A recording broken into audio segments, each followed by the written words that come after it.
إذاعة شباب ورياضة من القاهرة.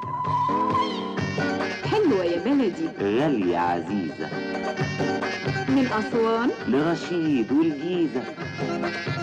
ومحل الميلاد فين؟ مصر، محل ميلاد مصر. محل الميلاد مصر. إعداد وتقديم انتصار غريب.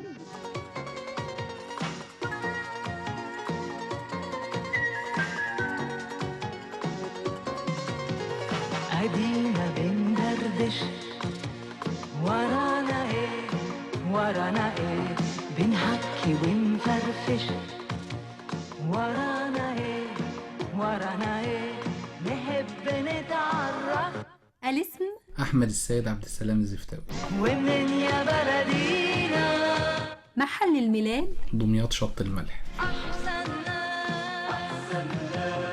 أستاذ أحمد زفتاوي، مدرس مساعد بكلية الآداب جامعة دمياط، قرية شط الملح. شط الملح يمكن كل الناس تعرف يعني إيه دمياط، يعني بلد الصيادين، يعني راس البر يعني الكفاح الوطني الطويل، يعني الناس اللي بتحب الصنعة وبتحب الشغل اليدوي. لكن شط الملح يمكن تمام. مرتبطة بصناعة الملح. ده طبعا صحيح. هو في شطوط دمياط، وشطوط دمياط دي كانت بتقع على بحيرة المنزلة بالتحديد. وكانت تتميز شطوط دمياط بأن هي مستودع لإنتاج الملح. وطبعا هي استخراج الملح طبعا في بدايته هي كانت بتبقى عملية شاقة جدا، لأن بتبقى شديدة يعني الحمار أو شديدة يعني فيها مادة حمرة جدا لدرجة إن هي بتوصل لمادة بيضاء اللي هو بنستخرج منه اللي هي الملح، مادة الملح. وشطوط دمياط في 4 شطوط لدمياط: شط الملح، وشط غيط النصارى، وشط غيط السيالة، وشط الشعرة. ودول القرى التي ساعدت المجاهد حسن طوبار في حملته ضد الحملة الفرنسية. طبعا المجاهد حسن طوبار هو كان تاجر كبير في المنزلة، وقاد جيش شعبي ضد حملة نابليون بونابرت، الحملة الفرنسية على مصر. حضرتك عامل رسالة ماجستير عن حسن طوبار، رسالة كاملة. طبعا هو المقاوم حسن طوبار طبعا لم يأخذ حقه من التكريم، ودي شخصية عظيمة وطنية التاريخ أغفلها، أو يعني في وقت احنا أشد فيه ان احنا نظهر هذه الشخصيات الوطنية، لأن طبعا ده هيكون مثال عملي يحتذى به الشباب، وقدوة تحتذى به الشباب في الفترة العصيبة اللي احنا عايشينها، لأن هو آثر الثورة على الثروة، وفضل الكفاح، وفضل الكفاح ضد المستعمر عن أن يعيش في راحة، وأن يعيش في نعيم الثروة، وأن هو يعيش في بحبوحة من العيش.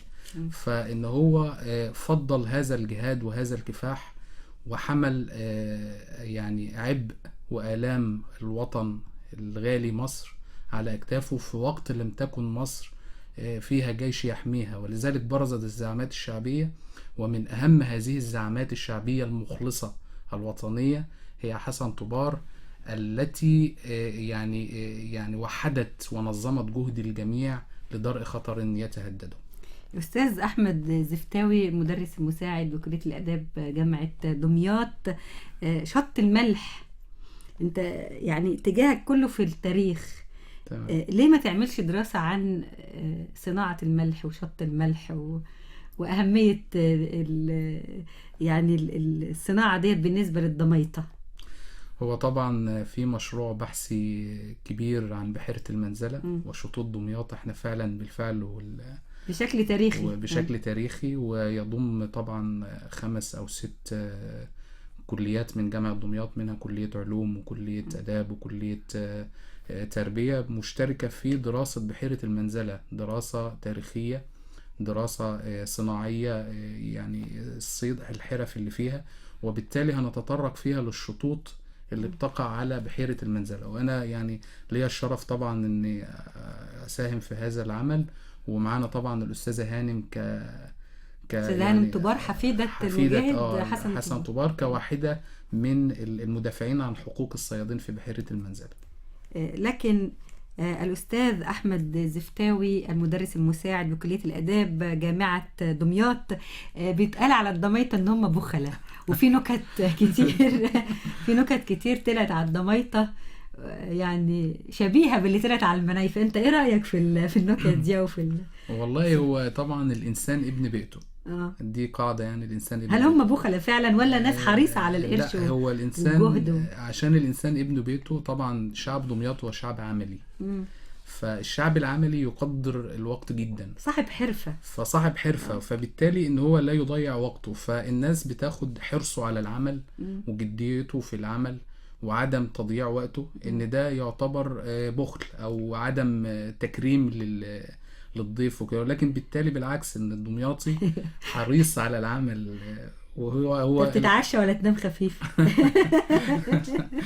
لا، احنا بنتعشى وكرمة جدا يعني. انا جربت يعني التعامل مع الضميطة، ناس كرمة جدا جدا عكس ما بيتقال عليهم خالص يعني تماما.